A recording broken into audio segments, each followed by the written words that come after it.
Smart Ahmednagar news. Purandar तालुक्यातील सर्वच अवैध व्यवहार न थांबवल्यास टोकाचे आंदोलन करणार।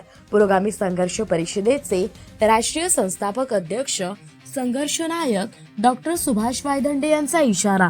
सासवड गावगुंडांचा आणि दलालांचा सुळसुळाट सुरू झाल्यामुळे जमिनीचं व मालमत्ताचे बोगस दस्त करून व दस्ताच्या वेळी खरेदी देणाऱ्याला अज्ञानी ठेवून फक्त अंगठा घेऊन बोगस दस्त केले जातात व केलेले आहेत।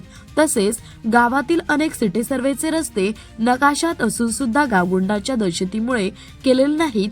ते करण्यासाठी आणि वेगवेगळे अवैध धंदे राजरोसपणे चालू असल्यामुळे ते तातडीने थांबवण्यासाठी पुरोगामी संघर्ष परिषदेच्या वतीने भोर व पुरंदरचे प्रांत अधिकारी यांचे कार्यालयासमोर पुरोगामी संघर्ष परिषदेच्या वतीने घोषणाबाजी करून निदर्शने करण्यात आली। येत्या 8 दिवसात सदर अवैध धंदे बंद न झाल्यास न थांबल्यास आमरण उपोषण करण्याचा इशारा पुरोगामी संघर्ष परिषदेचे राष्ट्रीय संस्थापक अध्यक्ष संघर्ष नायक डॉक्टर प्रा सुभाष वायदंडे यांनी दिला आहे। सासवड येथे प्रांत अधिकारी कार्यालयासमोर पुरोगामी संघर्ष परिषदेच्या वतीने घोषणाबाजी करून सदर अवैध धंद्यांचा निषेध व्यक्त करण्यात आलाय।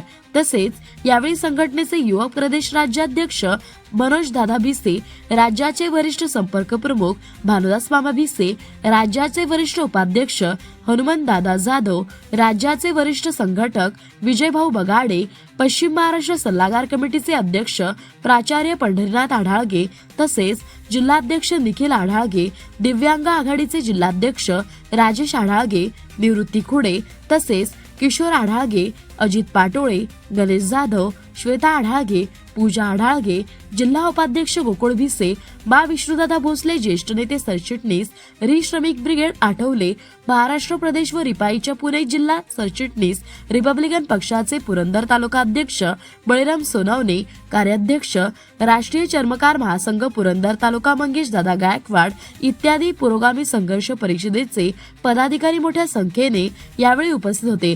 प्रतिनिधी अशोक कुंभार यांच्यासह कॅमेरामन कालिदास सुबाळे।